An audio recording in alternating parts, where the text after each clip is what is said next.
अस्सलामुअलैकुम, welcome back to my channel Green Healings. मैं आपके लिए लेकर आती हूँ बहुत जल्दी बन जाने वाली मज़ेदार रेसिपीज़ और साथ नेचुरोपैथ की हैसियत से मैं उनके फ़ायदे भी आपको बताती हूँ, उनकी तासीर क्या है ये भी आपको बताती हूँ। आज हम बनाने जा रहे हैं कद्दू का रायता, जो तासीर में बहुत ठंडा होता है, ज़ूद हज़म होता है, जायके में ज़बरदस्त है। आप रोटी के साथ खाएँ, नान के साथ खाएँ, उबले हुए चावलों के साथ खाएँ, ये आपको बहुत ही ज़बरदस्त जायका देगा। अगर आप इसे दावतों में भी एक एडिशनल डिश के तौर पर भी ऐड कर सकते हैं, क्योंकि ये जायके में बहुत ही बेहतरीन है। आज हम इसे थोड़ा सा डिफरेंट तरीके से बनाने जा रहे हैं, तो वीडियो को एंड तक ज़रूर देखिएगा ताकि आप इसकी रेसिपी को प्रॉपर अंडरस्टैंड कर सकें। सबसे पहले आपने कद्दू को धो लेना है। धोने के बाद उसके ऊपर का सिरा उतार लेना है और उसका छिलका आपने मुकम्मल तौर पर उतार कर एक बर्तन में कद्दू रख लेने हैं। फिर आपने इनकी छोटी छोटी क्यूब कटिंग कर लेनी है। अगर आप क्यूब कटिंग नहीं कर सकते तो आप कद्दूकश भी कर सकते हैं, लेकिन उसका मसला ये होता है कि वो दही में बहुत ज़्यादा घुल जाता है और एक हलवे सी की शक्ल देता है। तो अगर आपको थोड़ा क्रंच चाहिए कि आपके दांतों के नीचे थोड़ा कद्दू आए, तो उसके लिए फिर बेहतरीन यही है कि आप उसकी क्यूब कटिंग करें। फिर आप उसे एक खुले बर्तन में डालकर मीडियम आंच पर रखें। 1 टीस्पून नमक का ऐड मैंने किया है, 6 से 7 मैंने इसमें हरी मिर्चें ऐड कर दी हैं। अब आपने ढक्कन लगाकर इसको पकाना है। कद्दू अपना ही पानी छोड़ देगा। अगर वो बहुत फ्रेश हैं तो मुकम्मल तौर पर अपने पानी में गल जाएंगे।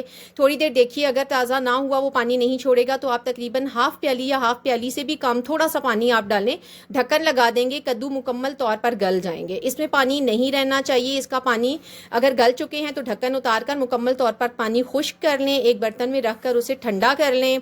अगर फ्रीज़ करना चाहते हैं तो उसका तरीक़ाकार ये होगा कि आपने इसको मुख्तलिफ छोटे छोटे बर्तनों में फ्रीज़र में अपनी क्वांटिटी के अकॉर्डिंग फ्रीज़ कर लें। जब आपने बनाना है वो बर्तन निकाल कर पहले बाहर रख लेना है ताकि वो डीप फ्रीज़ हो जाए। उसके बाद आप अगला प्रोसेस अपना स्टार्ट करेंगे।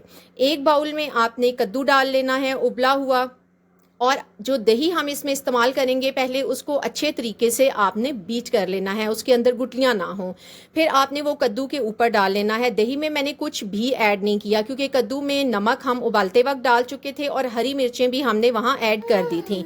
लेकिन अगर आप मिर्चें ज़्यादा पसंद करते हैं तो आप काली मिर्च, हरी मिर्च यहाँ पर लाल मिर्चें डाल सकते हैं। फिर इसके ऊपर आप हरी मिर्चें, हरा धनिया, पुदीना और चाहें तो तुलसी के पत्ते भी काट कर ऐड कर सकते हैं। अब हम प्रिपेयर करेंगे इसके लिए भिगार, और भिगार के लिए आपको चाहिए होंगे 6 से 7 जवे लहसुन के। सबसे पहले हम ये यहाँ लेंगे ऑयल। ऑयल अपनी क्वांटिटी के अकॉर्डिंग आप ले लें। यहाँ पर मैंने तकरीबन 1/4 कप लिया है, और थोड़ा सा बेशक 6 से 7 चम्मच भी आप ले लें, एक टेस्ट ही आपने देना है। 6-7 जवे को मैंने स्लाइसेस में कट कर लिया है लहसुन के।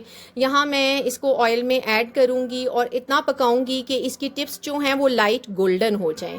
जैसे ही वो लाइट गोल्डन होंगी तो 1 टीस्पून यहाँ मैं इसमें ऐड कर दूँगी ज़ीरे की। ज़ीरा भी हम थोड़ी सी देर कड़कड़ा लेंगे ताकि उसका ज़रा कलर चेंज हो और खुशबू आने लगे। तो बस आपने अपना प्रिपेयर जो रायता है उसके ऊपर आपने इस सारे ऑयल को डाल लेना है। ये इतनी ज़बरदस्त खुशबू आती है कि आप रह नहीं सकेंगे। आप इसे नान के साथ पेश करें, आप इसको रोटी के साथ खाएं, आप इसे बॉयल्ड राइस के साथ खाएं।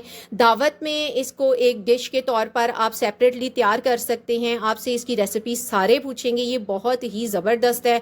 आप बनाएं और अपने एक्सपीरियंस को हमारे साथ कमेंट बॉक्स में ज़रूर शेयर कीजिए। अगली वीडियो तक के लिए अल्लाह हाफ़िज़।